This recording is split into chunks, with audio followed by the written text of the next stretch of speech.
मुंबई नाका police station हद्दीतील भारतनगर परिसरामध्ये एका अल्पवयीन मुलाने घरात घुसून महिलेचा विनयभंग केल्याचा धक्कादायक प्रकार घडलाय।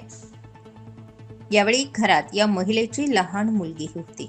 संशयिताने घरातील लहान बालिकेचा विनयभंग केल्याची प्राथमिक माहिती नागरिकांना मिळाल्याने संतप्त नागरिकांनी मुंबई नाका पोलीस स्टेशन येथे जमा होत गोंधळ केला। पोलीस उपायुक्त मोनिका राऊत, मुंबई नाका पोलीस स्टेशनचे वरिष्ठ पोलीस निरीक्षक विश्वास पाटील यांना या घटनेची माहिती मिळताच त्यांनी पोलीस स्टेशन येथे येऊन संपूर्ण माहिती जाणून घेतली। महिलेचा विनयभंग झाला असल्याचं पोलीस तपासात समोर आलं। याबाबत आरोपीवर गुन्हा दाखल करण्यात आला असून मुंबई नाका पोलिसांकडून पुढील तपास सुरू करण्यात आलाय।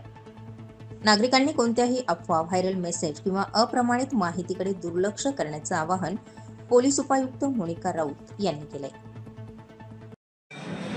आज दुपारी साधारणतः 2 ते 2:30च्या सुमारास मुंबई नाका पोलीस स्टेशनमध्ये भारतनगर या एरियामध्ये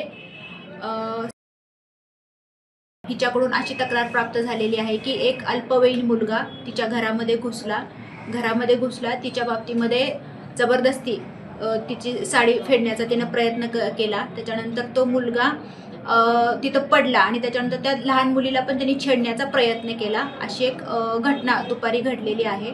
तर त्या संदर्भामध्ये मुंबई नाका पोलीस स्टेशन या ठिकाणी गुन्हा दाखल करण्यात आलेला आहे।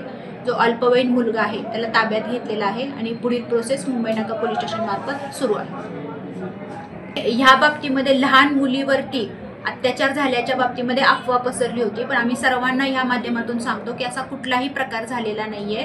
त्या बाईच्या बाबतीमध्ये आणि लहान मुलीच्या बाबतीमध्ये 376च्या अनुषंगाने, जे जुनं IPC कलम 376 याच्या अनुषंगाने कुठलाही प्रकार झालेला नाहीये। त्यांची छेडखाण करण्याचा प्रयत्न या ठिकाणी झालेला आहे। वातावरण शांतता आहे, सर्वांना समजवलेलं आहे आणि गुन्ह्याची माहिती देखील देण्यात आलेली आहे। सर्वजण आपापल्या घरी परतलेले आहेत। ती मोठी आहे, ती मोठी आहे, अल्पवयीनच्या बाबतीत। स्टार 24 फास्ट न्यूज साठी मोहन सहाने, नाशिक।